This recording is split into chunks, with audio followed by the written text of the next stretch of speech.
হাবিবুল বাশার, সুমন, আব্দুর রাজ্জাক এদের মতন সব ক্রিকেটাররা ম্যাচ রেফারি হতে যাচ্ছে।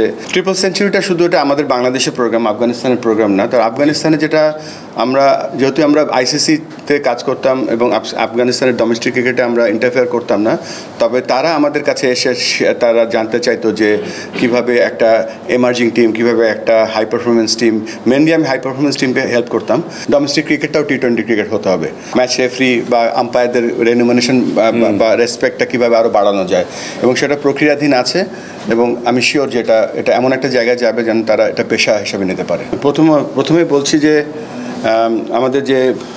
আমরা একটা প্রেস কনফারেন্সে বলেছিলাম আপনাদেরকে আমরা এডুকেশন ডিপার্টমেন্ট বা এডুকেশন চালু করব, এবং ক্রিকেট খেলাটা যাতে আরও পরিচ্ছন্ন হয়, ভালো করে মানুষ সবাই ক্রিকেট দেখতে পায়, ক্রিকেট শিখতে পায়।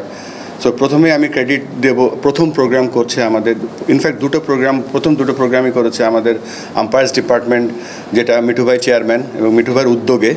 একটা ছিল কয়েকদিন আগে আম্পায়ার্সদের একটা রিফ্রেশার্স কোর্স, আর আজকে হচ্ছে ম্যাচ রেফারিদের রিফ্রেশার্স কোর্স। এখানে আমাদের সবথেকে সিনিয়র ম্যাচ রেফারি এবং head of match referee's Rakibul ভাই আছেন এখানে, যিনি এই প্রোগ্রামটা রান করছে। ফাহিম ভাই সবসময় এই প্রোগ্রামগুলোতে এডুকেশন সাপোর্ট করছে। তো ভালো লাগছে যে এরকম একটা ক্রিকেটের অন্যতম সেরা স্তম্ভ, যেটা ক্রিকেট আর ম্যাচ রেফারিজ, এবং আপনি যে অ্যাটেন্ডেন্স দেখছেন, হাবিবুল বাশার, সুমন, আব্দুর রাজ্জাক এদের মতন সব ক্রিকেটাররা ম্যাচ রেফারি হতে যাচ্ছে।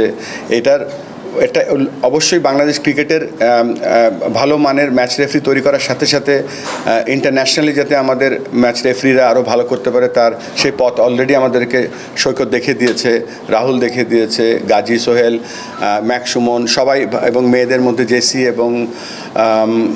জেসিও করছে এই কাজগুলো। তো এই যে আমাদের এই যে উন্নয়নের ধারাটা, ম্যাচ অফিসিয়াল যে ম্যাচ, এটার একটা বড় অংশ আজকে আমরা আরেকটা লেভেলে যাচ্ছি, এবং দেখে ভালো লাগছে যে আমাদের সব কিছু সামনের দিকে এগিয়ে যাচ্ছে আল্লাহর রহমতে।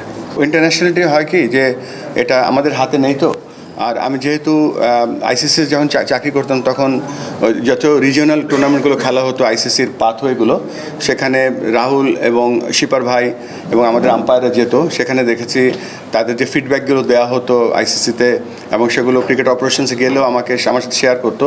দে আর ডুইং এক্সট্রিমলি ওয়েল, এবং খুব ভালো করতো এবং করেছে। তবে রাহুল এবং শিপার ভাই দুজনই ভালো করছে, তবে রাহুলের যেটা নেক্সট স্টেজে যাওয়ার যে জায়গাটা, সেটা সম্পূর্ণ ক্রিকেট অপারেশন আইসিসির উপর নির্ভর করছে। ট্রিপল সেঞ্চুরিটা শুধু এটা আমাদের বাংলাদেশের প্রোগ্রাম, আফগানিস্তানের প্রোগ্রাম না। তো আফগানিস্তানে যেহেতু আমরা আইসিসিতে কাজ করতাম এবং আফগানিস্তানের ডোমেস্টিক ক্রিকেটে আমরা ইন্টারফেয়ার করতাম না, তবে তারা আমাদের কাছে এসে তারা জানতে চাইতো যে কিভাবে একটা এমার্জিং টিম, কিভাবে একটা হাই পারফরমেন্স টিম, মেনলি আমি হাই পারফরমেন্স টিমকে হেল্প করতাম, এবং কীভাবে হাই পারফরমেন্স থেকে ন্যাশনাল টিমে যাবে।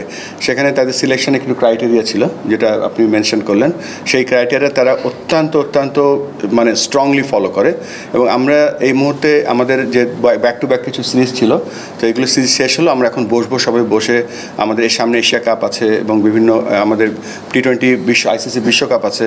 তো তার আগে আমরা হয় কি, বড় চেঞ্জ আনতে গেলে একটা রিস্ক থাকে, একটা সিস্টেমের মধ্যে সবাই খেলতে থাকে। এখন পর্যন্ত আমি বিং প্রেসিডেন্ট, ফাহিম ভাই এখানে ক্রিকেট অপারেশনসের হেড আছে, কখনো আমি ইন্টারফেয়ার করিনি এখনও। এবং যা সাফল্য এসছে, সমস্ত সাফল্য খেলোয়াড়দের সাফল্য এবং কোচদের সাফল্য, যারা এখানে কাজ করেছে। তবে এখানে বেশ কিছু জায়গা আছে, সেখানে ফিক্স করলে হয়তো আমাদের প্লেয়াররা টিম আরও ভালো করতে পারবে, এবং সেই ব্যাপারে আমরা অবশ্যই একটা ব্যাক দিয়ে কাজ করবো 100%। শুধু তাই না, সিলেকশন প্রসেস একটা থাকা উচিত, তারপরে প্লেয়ারদের খেলার সুযোগ দেওয়ার একটা প্রসেস থাকা উচিত। সেই প্রসেস, সেই ফ্রেমওয়ার্কের মাধ্যমেই তাদের পারফরমেন্স করতে হবে। কেননা ওইটা যদি না থাকে, তাহলে দিক we will lose our direction. যে কোনো একটা ন্যাশনাল টিম যখন খেলে, তার একটা ফ্রেমওয়ার্ক থাকে।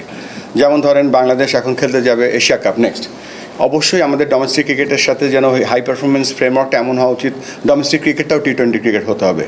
তারপরে কার সাথে খেলছি, কমপ্লিট একটা সোয়াট অ্যানালাইসিস যদি থাকে, ওই সোয়াট অ্যানালাইসিস করার পরে আমরা প্রোগ্রাম ডিজাইন করতে পারবো, ট্যাকটিক্যাল ডিজাইন করতে পারবো, টেকনিক্যাল ডিজাইন করতে পারবো। তারপরে আমরা প্রোগ্রাম কী প্র্যাকটিস করতে পারবো, সেটার বেস করে আমরা করবো। তো সব কিছুই আমরা ইমপ্লিমেন্ট করবো স্লোলি। অনেক কিছু এখন চলছে, বাট ডেফিনেটলি আমরা ফাহিম ভাইয়ের সাথে আমি একমত যে কম্পিটিটিভনেস সবসময় থাকবে বিফোর এনি বিগ ইভেন্টস। সাহস করে এগিয়ে যাওয়া, এইসব বড় বড় প্রজেক্ট ইনক্লুড করা, আমি সমস্ত কৃতিত্বটা আবারও মিঠু ভাইকে দিতে চাই। শুধু তিনি কিন্তু যুদ্ধ করে, কিন্তু কিভাবে ম্যাচ রেফারি বা আম্পায়ারদের রেনুমিনেশন বা রেসপেক্টটা কীভাবে আরও বাড়ানো যায়, এবং সেটা প্রক্রিয়াধীন আছে। এবং আমি শিওর যে এটা এমন একটা জায়গায় যাবে যেন তারা এটা পেশা হিসেবে নিতে পারে। সত্যি কথা বলতে কি, আমি যখন এসেছি এখানে এসে অনেক জায়গায় দেখেছি ইমপ্রুভমেন্টস এরিয়াস আছে। So this is one of the area যেখানে কোচদের একটা প্ল্যাটফর্ম থাকা উচিত। সো আমাদের যে ট্রিপল সেঞ্চুরি প্রোগ্রাম আছে তার মধ্যে সব কিছুই আছে। আমরা স্লোলি সব ইমপ্লিমেন্ট করব, কেননা এন্ড অফ দ্য ডে আমরা একটা সাকসেসফুল ক্রিকেট জাতি হিসেবে গড়ে উঠতে চাই। এক্স্যাক্টলি আপনি যে কথাটা বললেন, এই কোয়ালিটি ম্যাচ রেফারি বা কোয়ালিটি ম্যাচ আম্পায়ার যে বা ম্যাচ অফিসিয়াল তৈরি করা হচ্ছে বা চেষ্টা করছে, দিস ইজ দি রিজন। এখানে আমাদের যে একটা বেঞ্চমার্ক, ইন্টারন্যাশনাল বেঞ্চমার্কে আমাদের যদি ম্যাচ অফিসিয়ালরা হয়, তবে অবশ্যই সেটা তারা মানবে। তবে পেছনে আজকে দেখেন, আমি একটু পেছনে গিয়ে বলি, আজকে সিসিডিএমের সাথে প্রায় 1.5 ঘন্টা একটা মিটিং ছিল, এবং 1.5 ঘন্টার মিটিংয়ে তাদের অনেক সাফল্যের কথা শুনেছি, এবং সাফল্যে তারা বলেছে যে we are extremely supported by match, আমাদের আম্পায়ার্স ডিপার্টমেন্টটা যারা আছে। তো এটা উন্নতি করছে বলে কিন্তু আজকে ধরেন ম্যাচের ওভারঅল এরর কমে যাচ্ছে, বাট স্ট্যান্ডার্ডটা যখন আরেকটু উপরে উঠে যাবে তখন অটোমেটিক্যালি সেই রেসপেক্টটা সবসময় থাকবে।